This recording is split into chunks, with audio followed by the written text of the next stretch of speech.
Getting started and configuring the Loop4Live. To use the pedalboard with Ableton, you'll need to make a few adjustments. Once set up, you can configure the pedalboard to adapt its behavior to Ableton. In this video, we'll show you how to set up the pedalboard and then describe the various parameters available and their influence on Ableton. First, you need to upload the Loop4Live Scripts folder to Ableton. Download the scripts corresponding to your version of Ableton from our website. To find out your Ableton version, go to Ableton's Help menu. For Mac users, right-click on the Live application in the Finder and click on Show Package Contents to go to the Ableton folder. Drag the folder contained in the downloaded archive to this location.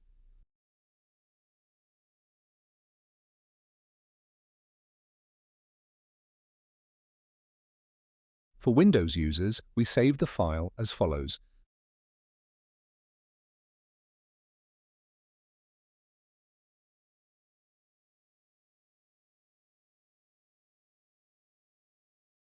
We then open Ableton or restart it and go to the Preferences. In the Link Tempo MIDI tab, we select the Loop4Live control surface. We check that Loop4Live is auto-selected in the input and output columns, otherwise we select it manually. Then we tick the Remote column on the Loop4Live MIDI ports lines as shown here. The Track column should not be checked. Finally, in the Record Warp Launch tab, we set the default launch mode to toggle. It's important to do this, otherwise the pedalboard won't work properly. The Loop4Live selection rectangle is now visible. You can now use the pedalboard. In the rest of this video, we'll look at how to configure the pedalboard to change behavior with Ableton. There are three ways of modifying the configuration, either via the Loop4Live configuration plugin or via our website, where a pedalboard configuration file can be generated, or manually. This aspect will not be covered in this video, but information on how to do so is available in the manual. There's a Max4Live plugin that lets you modify behaviors without restarting Ableton. The plugin requires possession of Max4Live, available with Ableton Suite or a Max4Live license. The plugin can be downloaded from our website in the Download section. Uncompress the archive and save the file on your computer.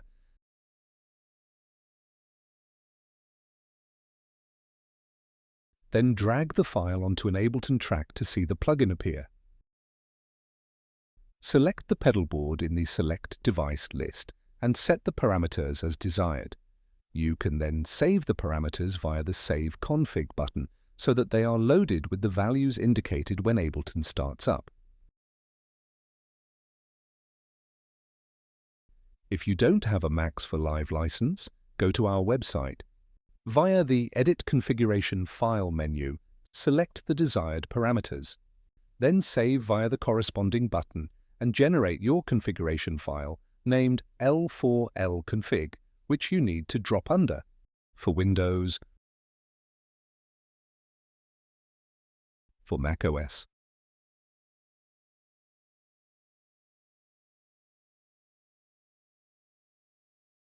Finally, restart Ableton for the changes to take effect.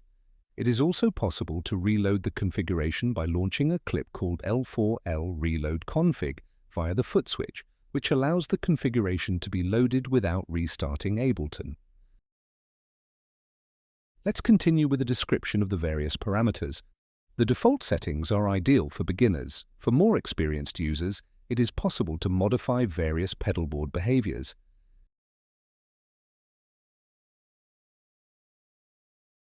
This is the MIDI channel used for communication between Loop4Live and Ableton. If you're using several control surfaces, remember to choose a different MIDI channel for each control surface. This is the name that will appear in Macs for Live plugins when selecting pedalboards. This allows you to indicate which pedalboard is assigned to a plugin and to have separate plugins for each machine. Track offset sets the minimum track number that the pedalboard can select. Here, set to 4, we can't select tracks 1, 2 and 3. You can therefore reserve the first tracks for another use, such as a second Loop4Live or another control surface. Recordings launched via Loop4Live have a default length. Recordings stop automatically after the specified number of bars. This parameter indicates the length of recordings and lets you choose the default value when Ableton starts up. You can then change the current recording length via the pedalboard menus or via the Macs for Live configuration or secondary display plugins, or finally via the L4LX tag in the scene name, the X in L4LX representing the index of the desired recording length on this scene.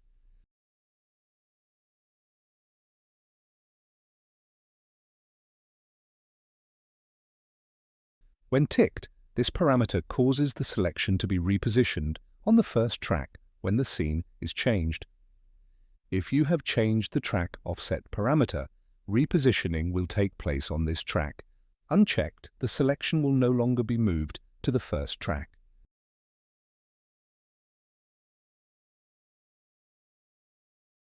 When ticked, launching a clip on a scene other than the one currently playing will stop the clips playing, recording the previous scene. Unchecked, previous clips in progress will not be stopped, with the exception of clip number 1 of scene number 1, since only one clip can be active per track. This is the same principle as the stop all clips when launching on another scene parameter, but no longer on clip launch, but on recording. When ticked, stopping clips causes transport, and therefore the metronome, to stop.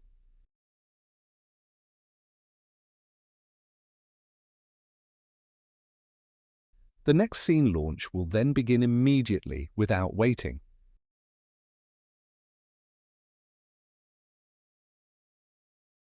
When ticked, this parameter causes Loop4Live selection to follow the selection made via the mouse in the Ableton interface.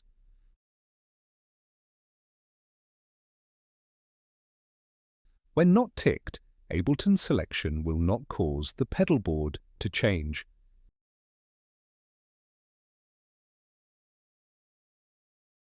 This parameter works in conjunction with the launch selection in the Ableton preferences, which should be set to on.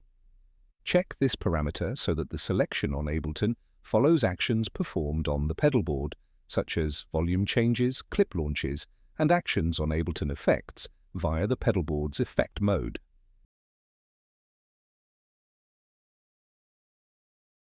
This parameter is useful when using follow actions. The Loop4Live will or will not follow clips launched via follow action, and, more generally, any clip launched in the clip matrix.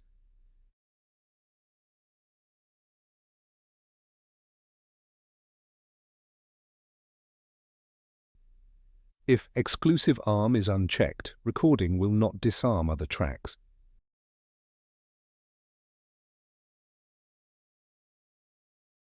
With auto arm enabled by default, recording will disarm other tracks when exclusive arm is checked.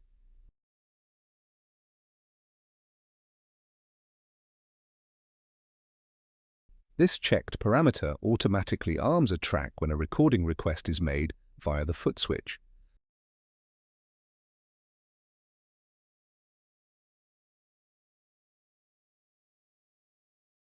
When this parameter is checked, only one clip will be able to record at any given time. When you start recording on a slot while another clip is recording, the recording of the first clip will be stopped and the second clip will start playing while the last clip is recording. This makes it easy to chain recordings between two tracks.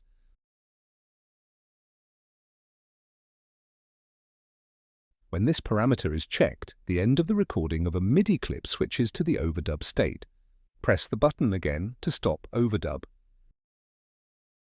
When the parameter is unchecked, no overdub is applied, and the MIDI clip switches to playback mode after recording.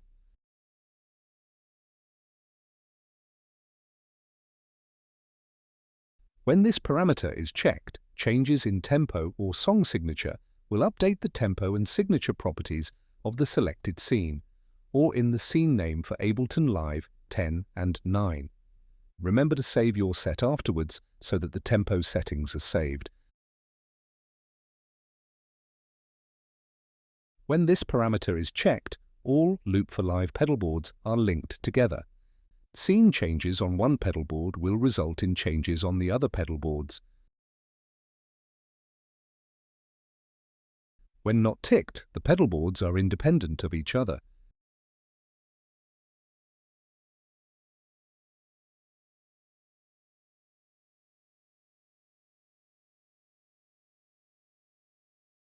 When Disable Tap Tempo is ticked, the Tap Tempo button on Loop4Live is disabled.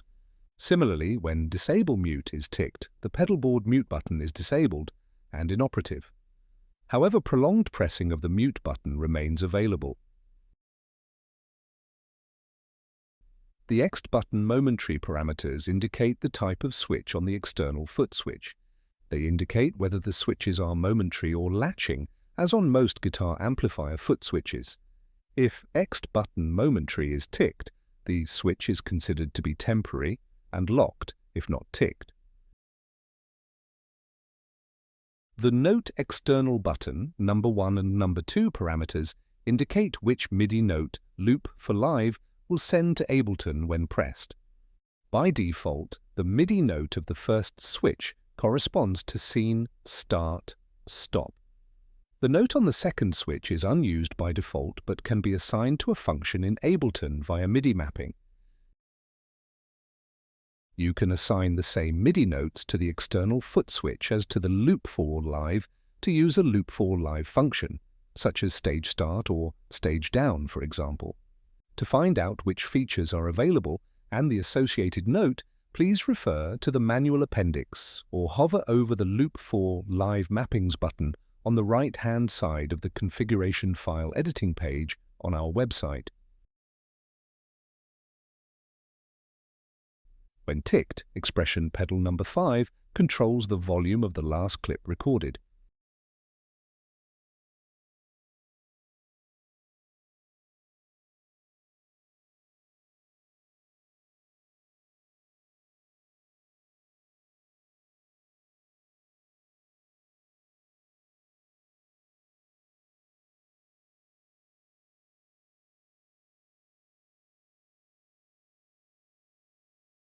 This parameter affects the use of tags L4 L downfires next SC and L4 L upfires prev EC and the use of an external foot switch.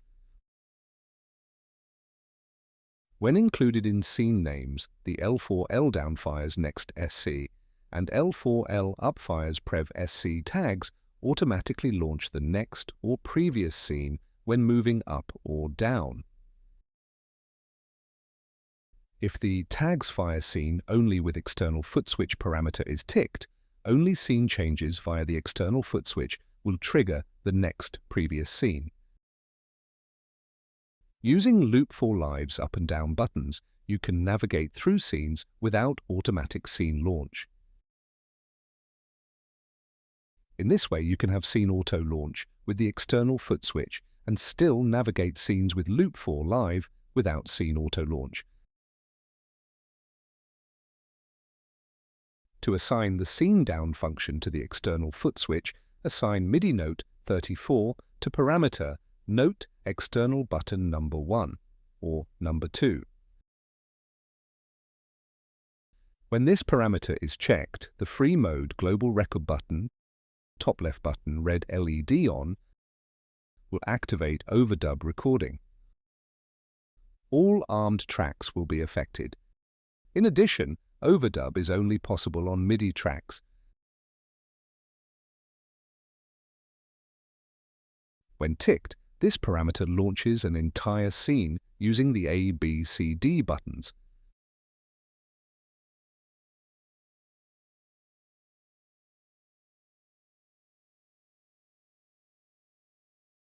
When ticked, this parameter allows only one clip to be played. When a clip is launched, all other clips are stopped, even if they are in the same scene.